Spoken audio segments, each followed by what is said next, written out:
Hi guys and welcome to another iiWi review. Now what we have here today is something that is already reviewed a lot and it's praised a lot. It's been awarded Speaker of the Year with some reviewers and it's Klipsch RP 600M. So I'm going to do my own twist in this review about these because I feel that most of reviewers actually neglected to say some things that I find personally important, and I hope that many of you will find them important too, so keep watching. And the first thing is my impression when I got these. Just taking them out of the box, it felt like this is a quality piece of gear.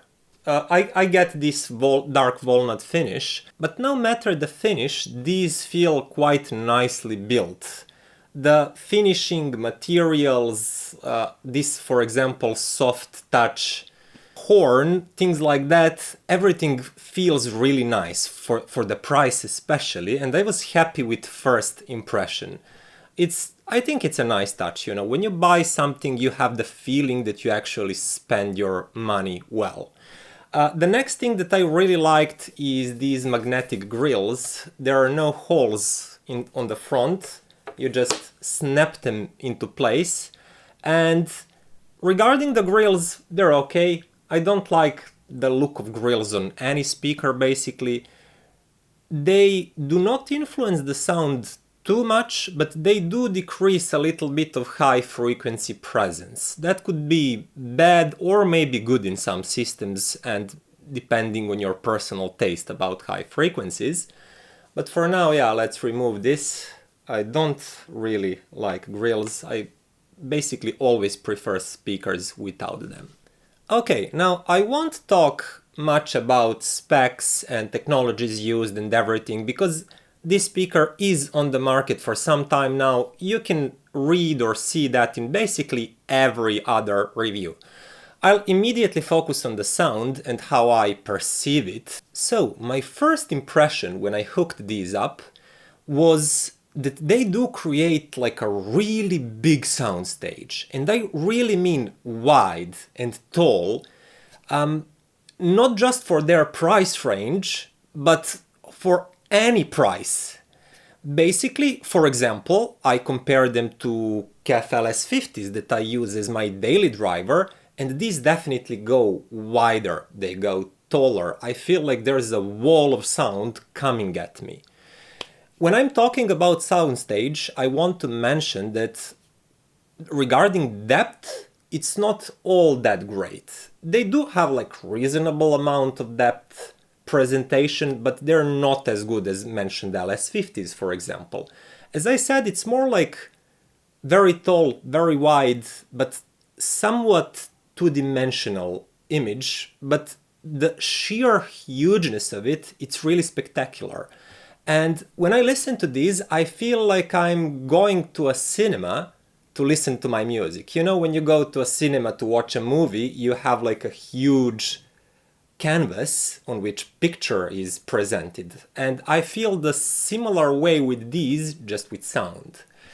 And it is really good because a lot of details that I maybe hear well through other speakers, I feel that they're a little bit bigger, a little bit closer, a little bit more into you, and that also makes them easier to spot and easier to find without having really to focus and trying to pinpoint things. Now, when it comes to that detail retrieval and presentation, these are very high resolution speaker, especially in the upper frequency spectrum where they dig a lot of details. And for example, every tiny symbol, every tiny scratch on the instrument or on the strings, the moment when microphone turns on or off, things like that, you easily catch that with this. And they even slightly emphasize that, because the upper frequencies, and when I say upper I mean highs and upper mid-range, are slightly tilted up. and slightly emphasized. And there's another thing going on when we are talking about sound signature, is that the lower mid-range is slightly depleted. And what that actually means is that these tiny details and texture of a tone is bring forth. And you notice it more easily than with speakers that have that fuller body and then somehow everything melts together. But here, those textures and those details are really pushed forward. And when it comes to the bass line, in my experience, it doesn't really share the same character of the upper frequency spectrum, because the bass line is reasonably deep for the speaker of this size. It doesn't really have that physical kick in the guts. For example, for me, it's quite plenty. For jazz, rock, pop, I feel it's quite bass heavy enough to enjoy those genres. But if you're like into EDM or something like that, you'll probably want a subwoofer. But the interesting thing is that bass line, especially upper bass, is slightly warm. It feels slightly padded and really cozy, and it's somehow different from that upper region, which is, if anything, sort of dry a little bit because of that low mid-range depletion that I'm mentioning. And because of that, I feel that the integration between bassline and higher frequencies is not really that great and that natural as I heard on some speakers. Because that lower part has one type of character, slightly warm, slightly mellow and padded, but the upper part has much sharper, much more in-your-face type of character. And that, in my opinion, creates something that not many reviewers emphasized enough. Because this is either going to be a speaker that you love, I suppose, if you're into that sharpening edges and transients a little bit, or it's going to be a speaker that you feel that there is not enough tone timbre, there is not enough tone richness, because that comes from that lower mid-range part.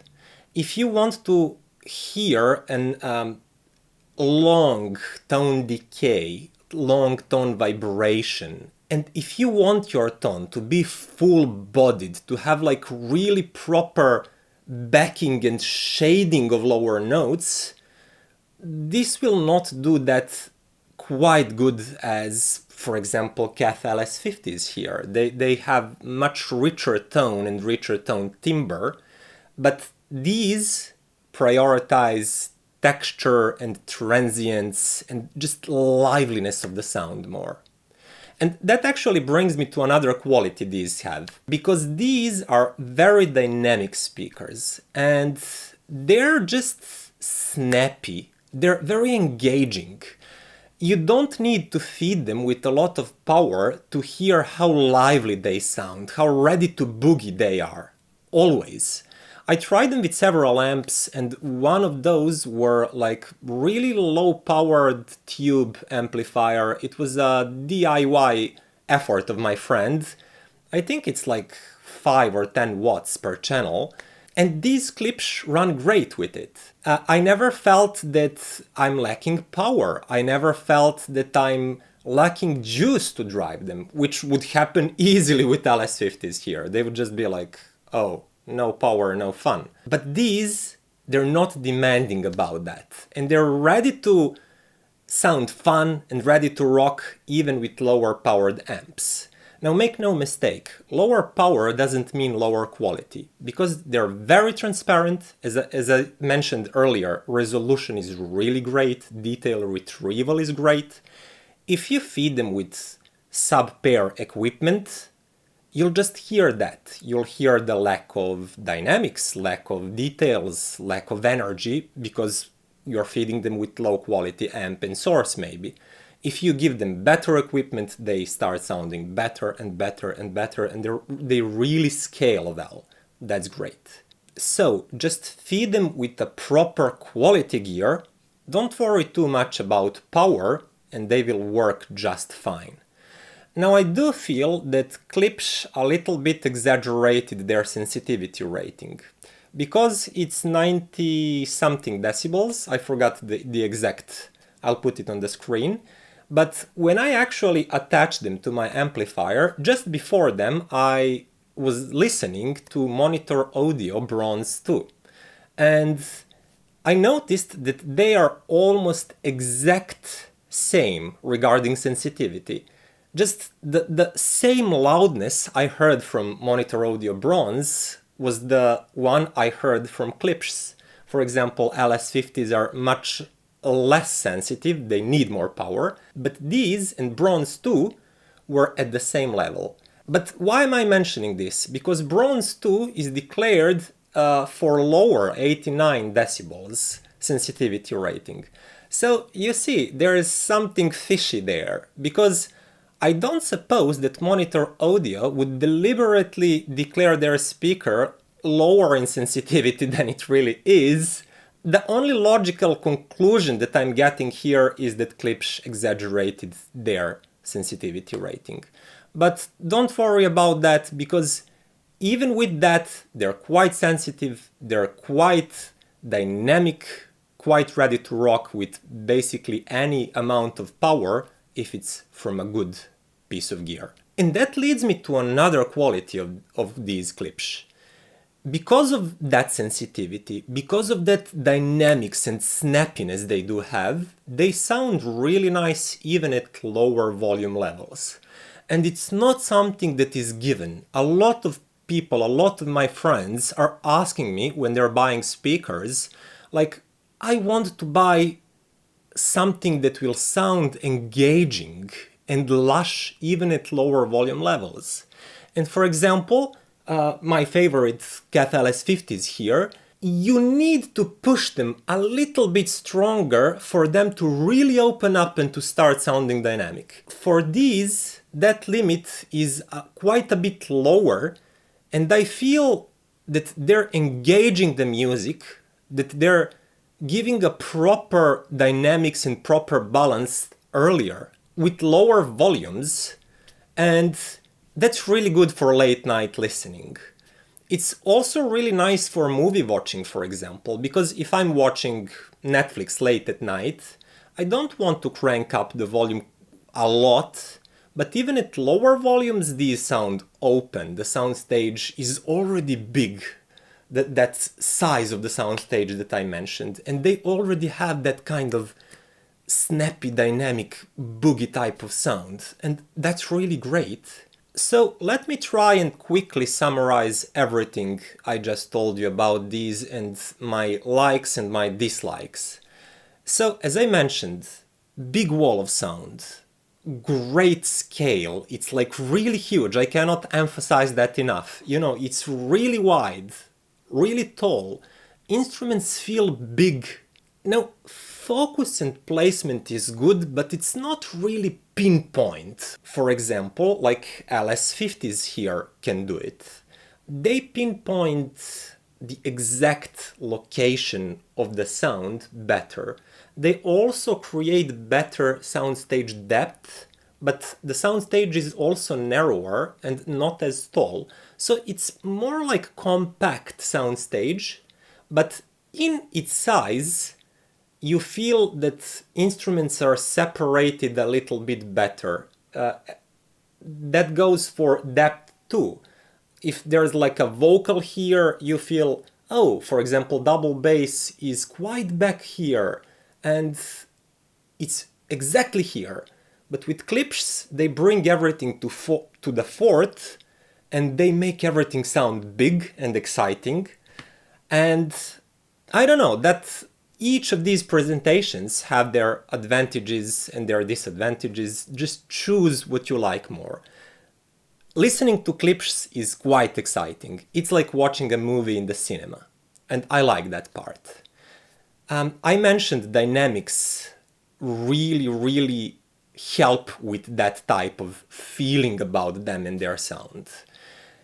Resolution is really great. like transients, I feel that every small detail, every small edge, and same goes for textures. For example, when there is an old crackling voice, for example, I like listening to Tom Waits, and I listen to him and I hear a lot of details from his really old and rusty voice. And same goes for instruments. For example, somebody's playing strings, you hear nails going over the string, every small knock, every squeak, perfect. I really love them, and they do that great not just for their price, but in general. It's just great. But the thing that I'm not a fan of is that I don't feel that the whole sound is one whole. I don't feel it's a unity. There is a character to bassline that's slightly warmer. There is a character to upper frequency part that is slightly sharper with slightly less body. There's some sort of depletion happening in the lower mid-range. And that's one big con for me, big caveat for myself, because I'm really, really a huge fan of correct tone timbre. And timbre basically means when a tone is rich on every level, not just texture, not just edge outlining the tone, but the tone itself, its body, its chestiness, for example. I'm missing that quite a bit with these speakers. And that as well may be a comparative thing, because I'm listening to KF-LS50s as my daily driver, and they have great tone timbre, great tone richness, but in comparison I miss it here with these. For all the things they do great, I miss that part. And just for example, a prominent jazz singer, vocal very centered, very powerful, and I know that there is recorded chestiness of that vocal. I hear it on these Kefs, I hear it on Wharfdales, I hear it on a lot of speakers, but with these Klipsch, I hear all the details, I hear the size, I hear the focus, but the chestiness of the vocal itself, the body, the weight, the shades behind the details are missing a little bit. Now, I'm not saying that has to be a deal breaker for you, but it kinda is for me, because I'm a tone timbre whore. I think that's really, really important for me to believe that sound is real. And I always aim to recreate the sound quality to be similar to real life. For me to forget that I'm listening to speakers and hi-fi gear as much as I possibly can, and just imagine that there is a singer, there is acoustic guitar, there is double bass inside of my room. And these Klipsch actually never do that for me completely, because I always feel slight disjointment of some parts of the spectrum and something missing in between.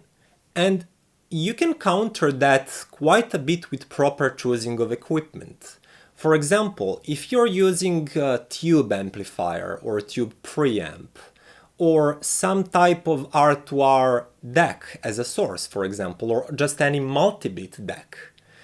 And those have like really lush, really rich sound when it comes to timbre and full bodiness, and that would quite a bit negate the inherent signature of these Klipsch. So you need some careful mixing and matching if you really want to come to a neutral as possible sound signature with these. But be aware of that. If you, for example, pair them with your typical analytical, dry and sharp sounding solid state amp or Class D amp, even worse, and you add like a very analytical digital sounding source, for example, some sort of drier sounding Sigma Delta DAC, and you pair both of these lean analytical drier sounding pieces of gear with these, I don't think you're going to like what's going to come out of them.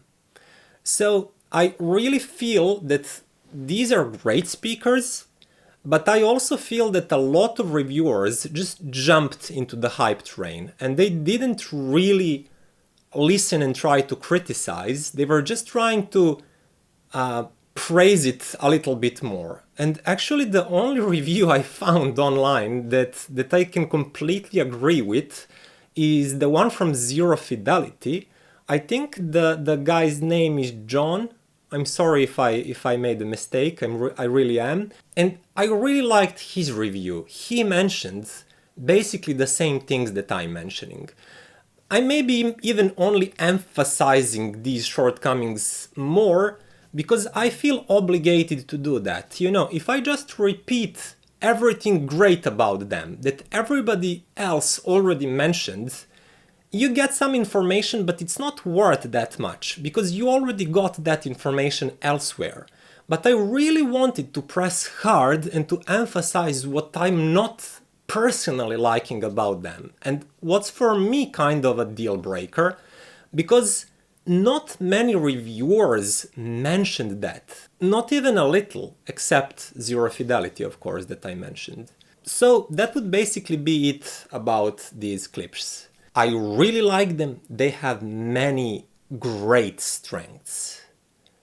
But they have these few caveats that you really have to think hard. Is that a deal breaker to you? Or what are you going to be pairing them with? Think about that and see if that suits you, if that's something you can live with. If it is, if you don't mind, if you're not that much of a tone timbre freak, I really think these are great, fun, exciting speakers, and they're like universal. Any type of music, anything lively, anything, even movies, perfect, really exciting listen. But if you're like me, really focused on that mid-range richness, on that tone timbre, that really could be a deal breaker for you, as it is for me personally. And that would be all for today, guys. Thank you for watching this video, and if you liked it, please click like and subscribe and share this video with as much friends as you can, because that would help this channel grow, acquire even more gear, test more, make more interesting videos. Thank you for watching and see you next time.